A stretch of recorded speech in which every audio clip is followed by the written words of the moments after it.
시간 주신 하나님 말씀은 창세기 21장 1절부터 7절까지 우리 다 같이 한 목소리로 봉독합니다.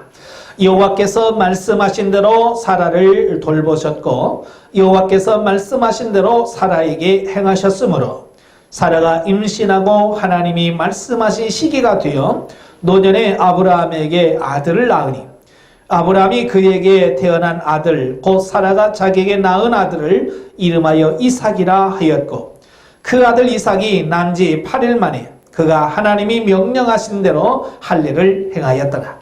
아브라함이 그의 아들 이삭이 그에게 태어날 때에 100세라. 사라가 이르되 하나님이 나를 웃게 하시니 듣는 자가 다 나와 함께 웃으리로다. 또 이르되 사라가 자식들을 젖먹이겠다고 누가 아브라함에게 말하였으리오마는 아브라함의 노경에 내가 아들을 낳았도다 하니라. 아멘.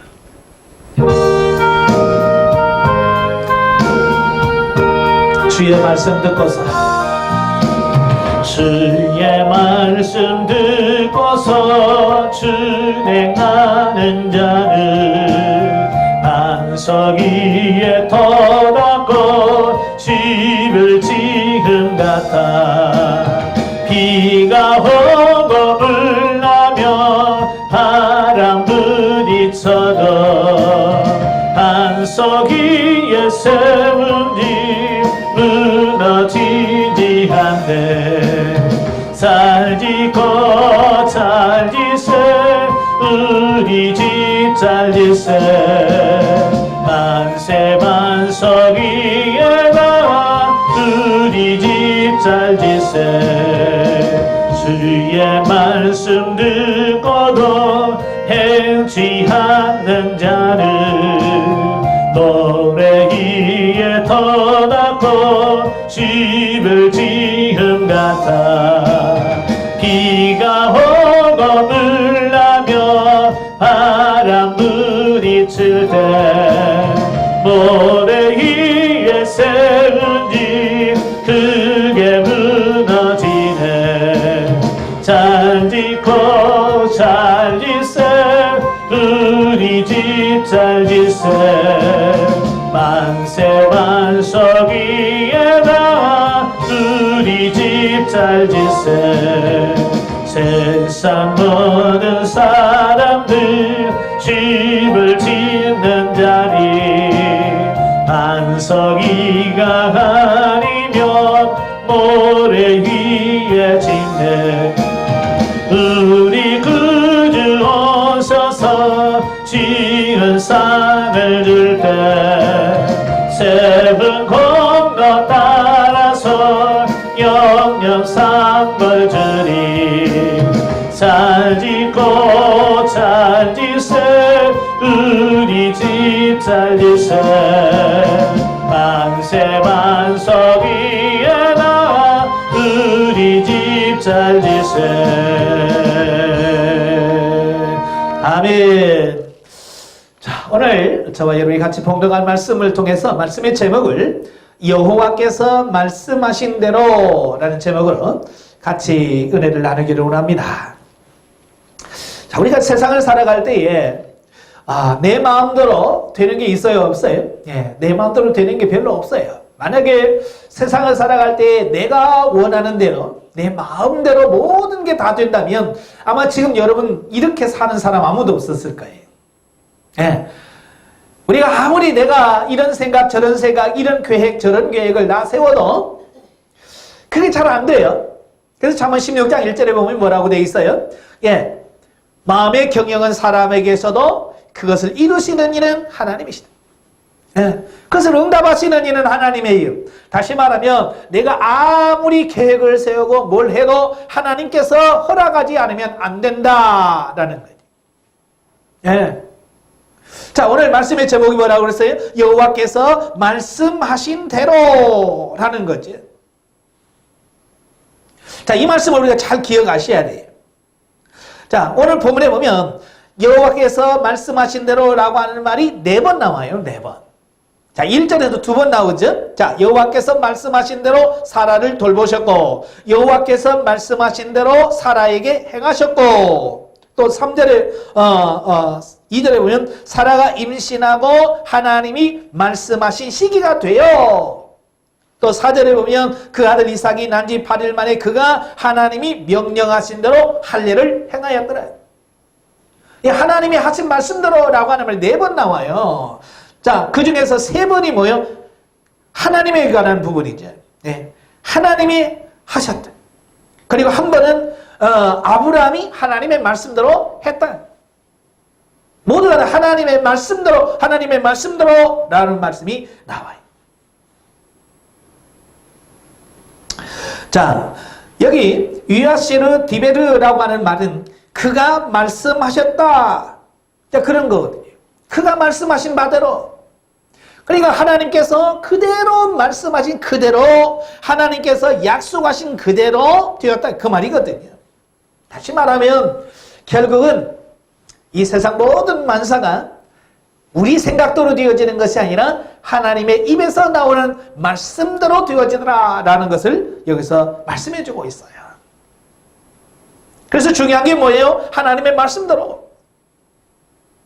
더 중요한 게 뭐예요? 하나님의 말씀대로 사는 거예요. 우리가 조금 전에 찬양을 불렀지. 세상 모든 사람들은 집을 짓는 자니 반석이가 아니면 모리 위에 집을 짓네. 야, 사도 바울도 고린도전서에 보면 우리 인생, 우리가 신앙생활하는 모든 과정을 집 짓는 것에다가 비유를 들었어요. 터는 그리스도요, 그 위에다가 금이나 은이나 나무나 집으로 각자가 자기가 원하는 집을 짓는다 그 말이에요. 자, 여러분 집을 지을 때 뭐가 제일 중요하겠어요? 물론 사람마다 보는 관점이 다르겠지요. 예, 아마 공사하는 사람들도 다 자기가 하는 공사가 제일 중요하다고 말할 거예요. 예를 들어서 기초공사, 토목공사를 하신 분들은 그래도 기초를 잘 파야 돼 라고 주장할 거고, 또 골조를 잘 세우는 사람들은 뭐니 해도 기둥이 튼튼해야 돼, 뼈대가 튼튼해야 돼 라고 그게 제일 중요하다라고 이야기할 거고, 또 인테리어를 하신 분들은 뭐니 해도 꽃은 인테리어야, 인테리어를 어떻게 하느냐에 따라서 집의 가치가 달라져. 예, 토목공사 한 사람은 나름대로 토목공사가 중요하다고 말할 거고, 예, 골조를 하는 사람들은 그게 더 중요하다고 말할 거고, 인테리어 하신 분들은 그게 제일 중요하다고 얘기할 거예요. 그러나 정말 중요한 게 뭘까? 설계도예요. 예. 설계도. 왜냐? 토목공사도 설계대로 하는 거예요. 골조공사도 설계도에 따라서 하는 거고, 인테리어도 마찬가지예요. 설계도에서 어떻게 하기를 원하느냐에 따라서 다 달라지는 거예요. 그러니까 제일 중요한 게 뭐겠어요? 설계도예요. 그래서 설계도에 따라서 토목공사를 하고, 설계도에 따라서 골조를 세우고, 또 설계도에 따라서 인테리어를 하고, 모든 것을 다 하는 거예요. 그러니까 제일 중요한 게 뭐겠어요? 설계도겠지요. 예. 자, 하나님의 말씀이 뭐겠어요? 예, 설계도죠. 하나님께서도 이 천지 만물을 창조하실 때에 그냥 주먹구구식으로 하나님께서 그냥 기분 느끼는 대로 이 세상을 창조하는 게 아니에요. 기가 막히게 창세기 1장을 보면 하나님 창조하시는 걸 보면 너무 기가 막히잖아요. 빛을 창조하시고, 인물과 아랫물 궁창을 만드시고, 셋째 날을 땅과 바다를 만드시고, 땅에 식물을 자라게 하시고, 4일째 해와 달과 별들을 만드셔서 만드시고, 넷째 날에는, 다섯째 날에는 바다의 물고기와 공중의 새를 만드시고, 여섯째는 수많은 동물들과 사람을 만드셨어요. 그 모든 구조가 정확한 설계도에 하나님께서 계획하신 바대로 다 되어진 것을 의미해요. 예. 그래서 하나님께서 이 천지를 창조하시기 전에 이미 삼위 하나님께서 모이셔서 거대한 구속사라고 하는 설계도를 기록하신 거예요. 그래서 천지 창조부터 시작해서 지내가는 모든 과정, 특별히 인간의 타락과 또 인간의 범죄와 또 예수 그리스도를 통해서 구원하실 모든 부분들이 이미 하나님께서 창세전에 구속사를 통해서 우리에게 잘 보여주셨다라는 것을 보게 돼요. 그래서 하나님은 그 설계대로 어때요? 지금 이 인류 역사를 이끌어 가시는 거예요. 저와 여러분도 마찬가지예요. 지금 하나님이 그려놓으신 설계도 안에서 지금 우리가 우리의 사역을 감당하고 있는 겁니다. 그러니까 설계도를 건축을 할 때 보면 설계도에 따라서 어떤 사람은 토목공사 하는 사람이 쭉 와서 토목공사하고 그 사람들이 다 하고 가면 또 전기공사 하는 사람이 와서 전기공사 싹 하고 가고 그 사람 또 다 지나가면 또 가스공사 무슨 공사 와서 그 설계도에 따라서 순서에 따라서 그 사람들이 와서 그 자기가 맡겨진 일을 하고 가고 또 새로 와서 또 공사를 하는 거예요. 마찬가지 지금 오늘 이 시간도 하나님께서 우리를 하나님의 거대한 설계도를 이루어가는 이 시점에 지금 오늘 저와 여러분들이 있는 거예요. 중요한 게 뭐겠어요? 오늘 이 시간 하나님께서 우리에게 하기를 원하시는 게 내가 하나님의 그 거대한 구속사 속에서 뭘 해야 되느냐, 내가 해야 할 일, 사명, 소명, 그것이 무엇인가를 정확하게 알고 내가 할 일을 정확하게 해서 내 임무를 마치는 것이 중요한 거예요. 자, 예를 들어서 공사장에 누가 왔어요. 근데 자기가 뭘 해야 되는지도 몰라. 그래서 공사장에 왔다 갔다만 하고 시간만 보내고 아무것도 안 하면 그 사람은 있으나 마나잖아요. 오늘 이 시간도 마찬가지. 오늘 우리도 하나님의 거대한 구속사라고 하는 그 공사장에 우리가 지금 들어가 있는 거예요. 우리는 설계도에 따라서 우리가 내가 할 일이 무엇이냐, 분명히 내가 할 일을 정확하게 이해하고 깨달아서 그 일들을 순종해가는 우리 삶이 되어야 되겠다라고 하는 거예요. 오늘 말씀을 보면 그래요. 하나님께서 인류 역사를 쭉 구속사를 전개해 가는데 하나님께서 마음대로 하시는 것이 아니라 하나님의 계획대로 설계도대로 이끌어 가시더라 그 말이에요. 그래서 중요한 게 뭐겠어요? 우리가 그 하나님의 설계도를 정확하게 이해하고 깨달아서 그대로 살아갈 수 있는 것이 중요하다는 사실이에요. 자, 문제는 이제 중요한 것은 뭐냐? 자, 많은 사람들이 공사장에 왔어요. 공사장에 왔는데 설계도를 볼 줄 모른다면 어떻게 될까요? 네, 공사를 해야 되는데 설계도를 못 보면 공사를 제대로 하겠어요? 못하지요. 설계 도면에 두께는 얼마 할 것이고 관은 얼마 몇 미리를 묻을 것이고 철근은 몇 미리를 쓸 것인지 정확하게 다 나와 있어요. 그래서 그 설계도를 볼 수 있어야 정확하게 이해를 하고 공사를 할 수 있는 거죠. 하나님께서 이 설계도, 이 성경을 우리에게 주셨어요. 성경이 뭐냐? 하나님께서 하신 말씀을 우리가 글로 읽을 수 있도록 적어놓은 게 뭐냐? 이 성경이에요. 그래서 이 성경은 뭐냐? 결국 하나님의 말씀인 거예요. 제가 지금 이렇게 설교를 하지, 지금 말로 하지.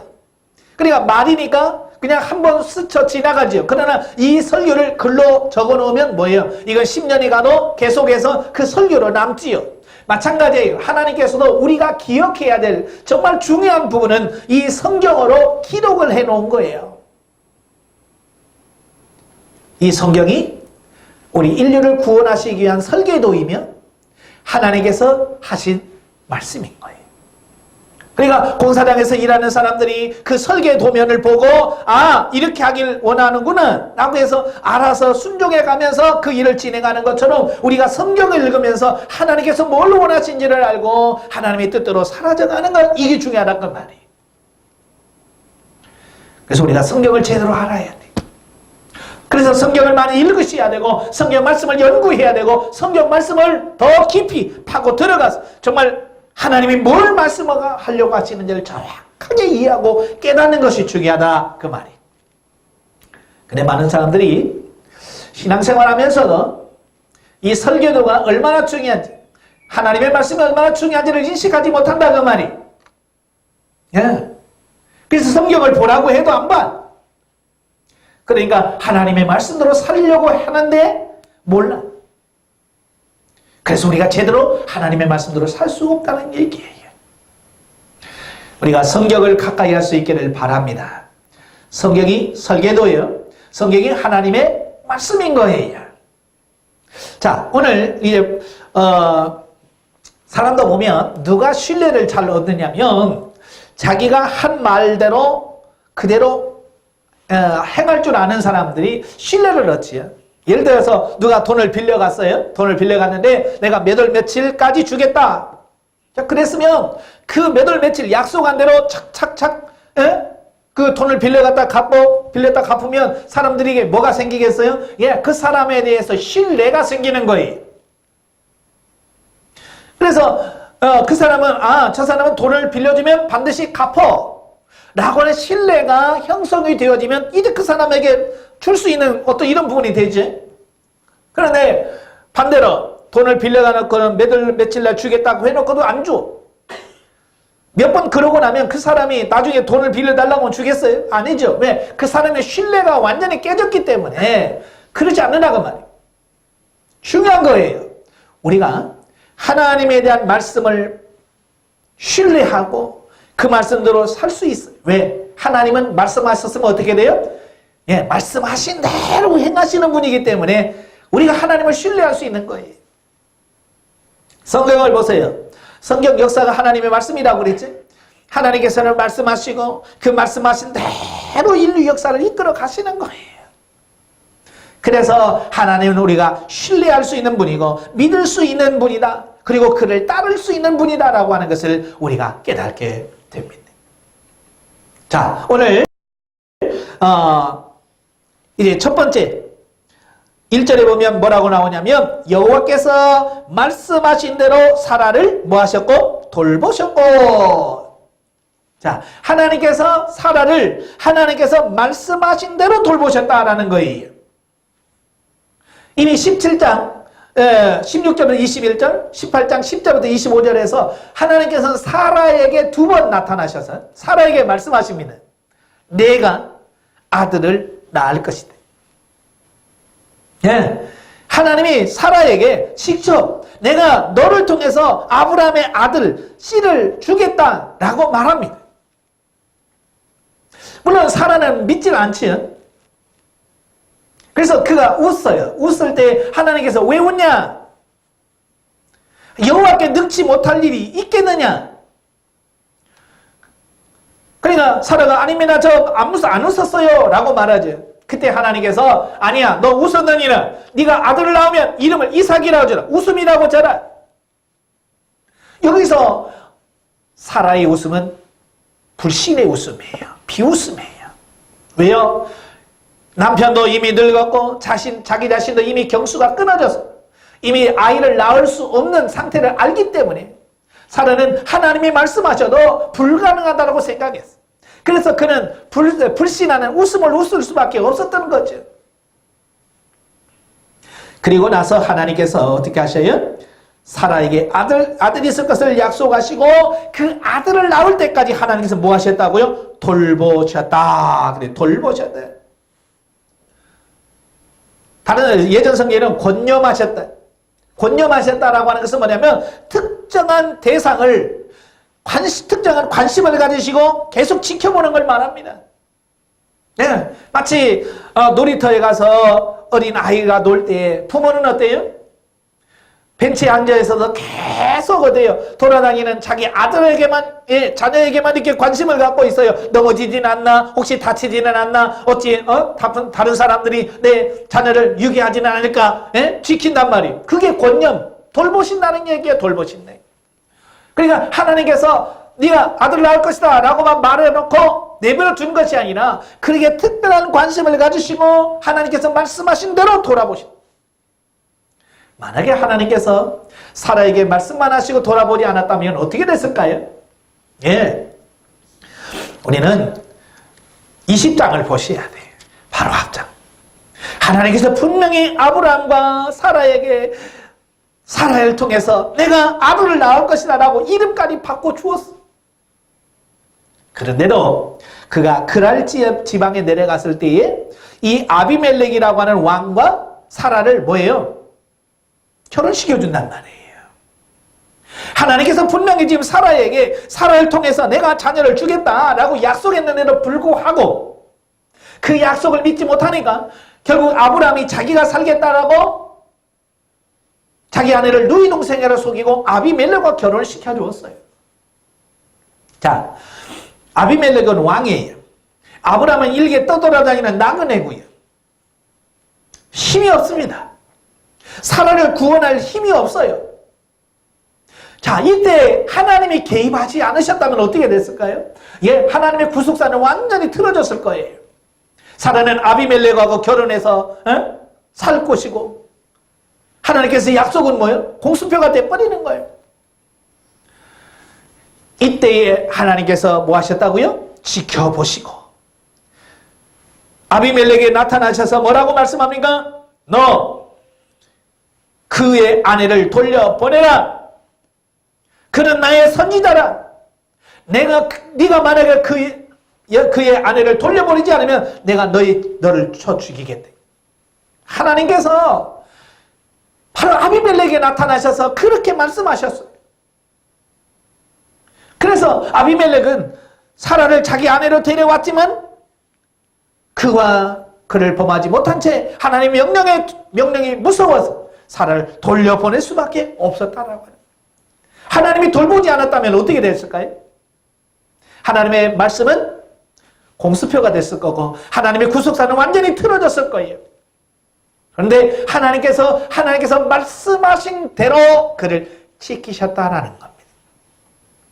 오늘 하나님께서 저와 여러분을 우리를 눈동자같이 지켜주신다라고 말씀하셨어요. 오늘 저와 여러분이 이 자리에 지금 이렇게 앉아있을 수 있는 것도 하나님께서 여러분을 돌보셨기 때문이고 여러분을 권념하셨기 때문이고 여러분을 지켜주셨기 때문에 가능하다라는 사실입니다. 우리가 잘나서 이 자리에 있는 게 아니에요. 내가 잘나서 이렇게 살아가는 게 아니라 하나님의 돌보심이 있고 하나님의 돌보심 속에 우리가 있기 때문에 우리가 오늘도 이렇게 살아갈 수 있다는 사실이죠. 하나님이 말씀하신 대로 우리를 돌보십니다. 자, 두 번째로 1절에 보면 여호와께서 말씀하신 대로 사라에게 뭐 하셨고요? 행하셨으므로 행하였다라고 말씀하고 있어요. 아브라함은 100살이에요. 사라는 90살이면서 이미 경수가 끊어졌어요. 어찌 보면 자연적인 어떤 방법으로는 도무지 출산할 수 없는, 아이를 낳을 수 없는 그런 불가능한 상태라는 거예요. 아브라함이 75세 때 부름을 받았고 지금 100살이 되었어요. 하나님께서 허락하지 않으셨다면 25년 동안 결혼 생활을 했는데 자식이 없다. 이건 뭐예요? 불가능한 거예요. 여성이 그 가임기라고 하죠. 아이를 가질 수 있는 기간이 한정없이 무한정 없는 게 아니잖아요. 시기가 있단 말이에요. 시기가. 요즘에도 그러잖아요. 40 넘고 50이 가까우면 이제 임신 불가능한 거잖아요. 그래서 아이를 낳을 수가 없어. 근데 지금 사라의 나이가 90세란 말이에요. 어쩌면 도무지 불가능한 거예요. 그럼에도 불구하고 하나님께서는 그 불가능한 가운데서도 하나님께서 뭐예요? 그가 말씀하신 대로 행하셨다. 이게 뭡니까? 하나님의 능력과 하나님의 주권을 말씀해 주는 거예요.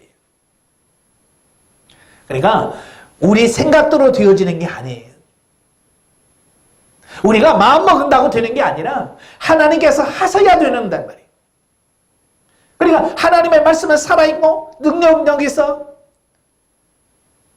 하나님 말씀은 살아있단 말이에요. 능력이 있단 말이에요. 운동력이 있어요. 그래서 하나님 말씀은 입에서 나가면 그게 움직여서 실제가 되어지는 겁니다. 이사야 보면 하나님 말씀은 땅에 떠서 거저 돌아가는 게 없다고 말이에요. 반드시 열매를 맺는. 그가 아무리 나이가 많아도 그가 아무리 어려워도 하나님께서 그에게 말씀하시면 그 말씀은 이루어지는 거예요. 왜? 하나님의 능력, 하나님의 주권 그것이 있기 때문에 그렇다라는 거예요. 그러니까 하나님 말씀하시면 우리 생각대로 불가능하다, 이건 힘들다라고 생각하지 마세요. 하나님의 말씀은 그 자체가 능력이고요.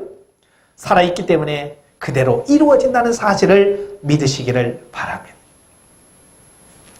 세 번째로 2절에 보면 그래요. 사라가 임신하고 하나님이 말씀하신 시기가 돼요. 그렇죠? 자, 하나님께서 말씀하셨는데 왜 안 될까? 우리 이제 가끔 그런 생각을 가져요. 아브라함이 하나님께서 내가 너로 하여금 큰 민족을 이루게 해주겠다라고 약속했지요. 근데 25년이라는 시간이 흘렀어요. 사라도 마찬가지예요. 이 사라를 통해서 내가 자식을 낳게 하겠다라고 해놓고도 이미 15년 정도가 흘러가요. 자, 하나님의 말씀은 반드시 되는데 그 하나님의 말씀이 성취되기까지는 뭐가 필요하다는 거예요? 예, 시간이 필요하다. 여기서 시기라는 것은 하나님께서 정해놓은 때.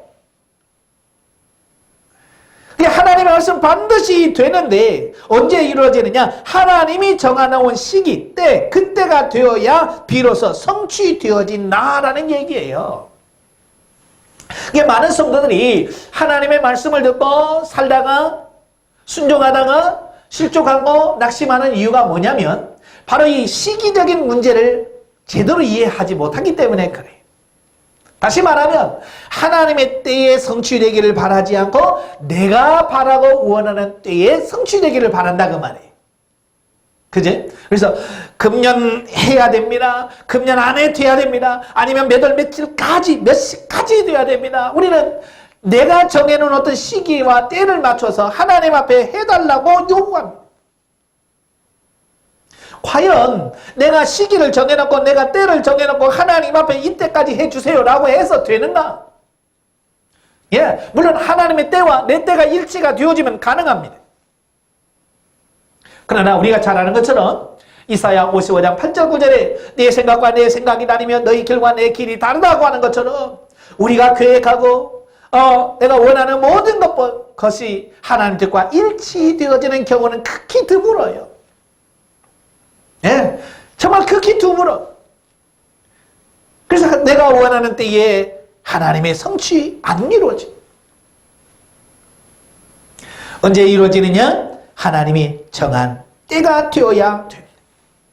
그래서 우리가 하나님의 때가 될 때까지 기다리고 인내할 줄 아는 이게 뭐냐? 그게 믿음이라고 말이에요.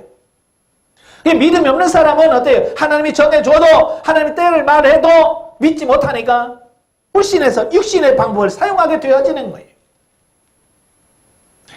바로 아브라함과 사라가 그런 삶을 살았어요. 하나님께서 분명히 15장에 하늘의 별을 봐라, 바닷가의 모래를 봐라, 너의 후손이 이와 같이 많으리라고 약속해 주었음에도 불구하고 그 하나님의 약속을 믿지 못하니까 16장에서 하갈을 통해서 이스마엘을 낳게 되는, 그건 뭡니까? 하나님을 향한 믿음 신뢰가 아직 그가 형성이 안 돼서 육신의 방법을 따라서 그렇게 해버린 거예요. 그건 하나님의 뜻이 아니에요. 그래서 하나님께서는 이스마엘을 통해서 하나님의 때가 하나님의 뜻이 이루어지지 않아요. 그래서 하나님은 또 기다리게 하신 거예요. 우리가 요한복음 11장에 보면 그 죽은 나사로 살리는 사건이 나와요. 어느 날 예수님께 사람이 찾아오지, 바로 이제 마르다와 마리아가 사람을 보냅니다. 급히 보내서 선생님이 가서 좀 알려라. 우리 지금 오라비 나사로가 아파서 병이 들어서 지금 죽게 됐다. 빨리 와서 좀 고쳐달라라고는 전달을 합니다. 근데 예수님께서는 그 나사로가 아프다는 말을 듣고서도 이틀을 더 머뭅니다. 시간을 더 보내는 거예요. 사람의 입장에서 보면 얼마나, 그 마리아와 마르다의 입장에서 보면 예수님이 오시지 않아야 하시는 그 예수님이 얼마나 원망스러울까요? 우리는 그냥 성경이 이미 다 알고 있기 때문에, 그 내용을 알고 있기 때문에 좀만 기다리면 돼, 예수님 어차피 오셔서 고쳐주실 거야, 우리는 알고 있기 때문에 그렇지. 성경을 전혀 모르는, 아니 그 시대에 마르다와 마리아였다면 우리는 과연 어떻게 됐을까? 예수님에 대하여 얼마나 원망하고 불평했을까? 그래도 믿음이 있는 마르다나 되니까 예수님이 오셨다는 말을 듣고 동네 밖까지 가서 주님이 여기 계셨더라면 내 오라비가 죽지 않았을 것입니다. 그 정도였지. 아마 우리 같으면 꼴도 보기 싫어요, 나가요, 아마 그러지 않았을까? 그러면 왜 예수님께서 나사로가 아파 병들어 죽겠다는 말을, 병들어 죽어가고 있다는 말을 들으면서도 왜 이틀을 더 머물면서 갔을까? 예, 하나님의 때, 시기. 거기 맞추는 거예요. 하나님의 때를 정확하게 맞추는 거고요. 어찌 보면 일부러 늦게 가신 겁니다. 왜요? 나사로가 죽어서 무덤 속에 들어가기를 원하는 거예요. 사람들은 무덤에 들어가면 도무지 못 살 거라고 생각하잖아요. 금방 아플 때는 나을 수 있을 거라고 생각을 해요. 그러나 무덤 속에 있는 사람이 살아나올 거라는 생각은 아예 못하지요. 바로 그 점을 이용하시는 거예요, 예수님이. 죽은 지 바로 된 사람 살리는 것보다 이미 무덤 속에 들어가서 나흘이나 돼서 썩은 냄새나는 죽어가는 사람을 살리는 것, 누가 더 하나님께 영광이 되겠어요? 예, 바로 그거예요. 도무지 불가능하다라고 하는 그때의 나사로를 살림을 통해서 모든 사람들이 나사로를 인하여 예수를 믿는 사람이 더 많아졌더래요. 예수님이 원하셨던 건 그거예요. 오늘 지금 살아도 하나님께서 왜 진작에 주실 수도 있는데도 불구하고 약속한 지 25년, 그리고 사라에게도 네게 아들을 있게 할 거다라고 말씀하고도 13년이라는 시간이 왜 그렇게 시간이 오래 지나야 하나님께서 이 말씀대로 이루어졌을까? 바로 뭐예요? 그들의 믿음을 키우시고 하나님의 뜻이, 하나님의 영광이 나타내야 될 어떤 그런 부분이 있다라는 거예요. 예, 다시 말하면 두 가지 이유라고 할 수 있어요. 첫째는 뭐냐?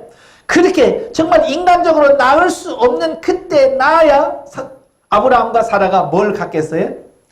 하나님의 능력에 대한 신뢰, 믿음이 더 생기지 않겠어요? 도무지 불가능한데 하나님이 낳게 했어요. 하나님 대단하십니다. 능력이 많으십니다. 할렐루야! 그러잖아요. 그러니까 하나님의 영광을 더 높이기 위해서 마치 예수님께서 나사로가 죽어서 무덤에 나흘이나 된 상태에서 그를 살려주었을 때 많은 사람들이 예수님을 믿었더라 하는 것처럼 하나님도 뭐예요? 하나님에 대한 신뢰, 믿음을 더 견고히 하고 하나님의 영광을 드러내게 하는 거예요. 우리가 결혼해서 1년 만에 아들을 낳고 딸을 낳으면 얼마나 기쁘겠어요. 그지? 그러나 결혼해서 10년을 결혼 생활을 했는데 내가 자식이 없어. 그래서 하나님을 막 기도하면서 하나님 제발 자녀를 하나 주세요 하고 10년을 기도하고 20년을 기도해서 20년 만에 아들 하나 낳았다. 얼마나 귀하겠어요. 얼마나 하나님께 감사하겠어요. 바로 그거예요. 하나님이 원하시는 건 그거예요. 하나님께 더 큰 영광을 돌리게 하심이고, 두 번째로는 아브라함의 실수를 통해서 이스마엘을 낳잖아요. 그래서 이스마엘이 스스로 살아갈 수 있는 나이가 되려면 최소한 13세 이상, 13세는 그 이스라엘 사람들이나 이스마엘 사람들이 성년식을 하는 나이에 성년식. 그러니까 그 나이 정도 되어야 이스마엘도 자기의 삶을 살아갈 수 있는 어떤 그런 시점에 와요. 그래서 어찌 보면 하나님께서 창세기 16장 7절에서 14절에서 자기가 임신한 사실을 알고 사라에게 덤볐다가 사라에게 쫓겨나서 광야에서 헤매고 있을 때 하나 주의 사자가 나타나서 뭐라고 말해요? 돌아가라. 네 여주인에게 순종하라. 네가 아들을 낳을 텐데 이름을 이스마엘이라고 해라. 내가 그로 인하여 큰 민족을 이루게 해주겠다고 하나님께서 이스마엘에 대한 약속을 했어요. 이스마엘은 약속도 하나님의 약속이에요. 그래서 이스마엘이 어느 정도 성장할 때까지는 아브라함의 보호가 필요한 거예요. 그래서 이스마엘이 어느 정도 성장할 때까지 하나님께서는 그 시기를 조정하신 거예요. 이런 하나님의 기쁘신 뜻이 있는 거예요. 오늘 이 시간도 마찬가지. 우리는 왜 안 해주십니까? 왜 빨리 안 해주셔요? 난 이제 급합니다라고 우리는 조급할 수 있어요.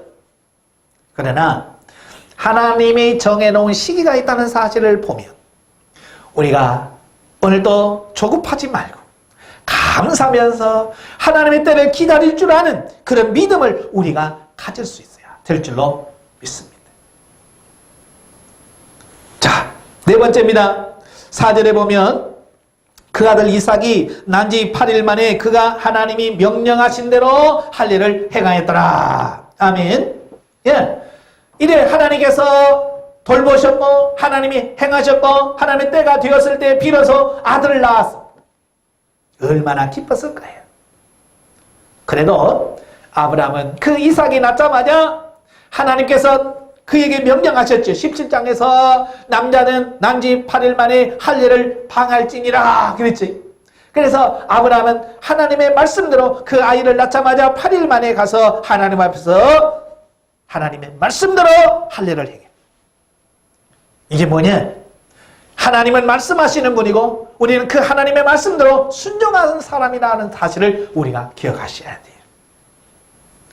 우리가 성경을 왜 읽어요? 예? 성경은 하나님의 말씀이라고 그랬어. 그 하나님의 말씀대로 우리가 순종하기 위하여 성경을 보는 거예요. 그러니까 성경을 모르면 절대로 하나님의 말씀대로 살 수가 없어요. 그래서 성경을 많이 읽으셔야 돼요. 성경을 많이 읽고 연구하고 깊이 봐서 정말 하나님께서 뭘 말씀하시려고 하는지를 정확하게 인식을 하고 우리가 순종해가는 그런 삶이 되어야 돼요. 말씀의 결론을 맺겠습니다. 하나님께서는 이 세상을 운행하실 때에 아무렇게나 운행하는 것이 아니라 하나님께서 세워놓으신 그 계획표대로 우리를 이끌어 가셔야 해요. 때로는 우리를 돌보시기도 하시고 하나님께서 말씀하신 그대로 행하기도 하시고 하나님의 때가 이루어지면 반드시 하나님의 뜻이 이루어진다고 말해요. 우리는 그 하나님에 대해서 전적으로 신뢰하시고 믿으시고 그 하나님의 말씀대로 순종해가는 우리 삶이 되길 바래요.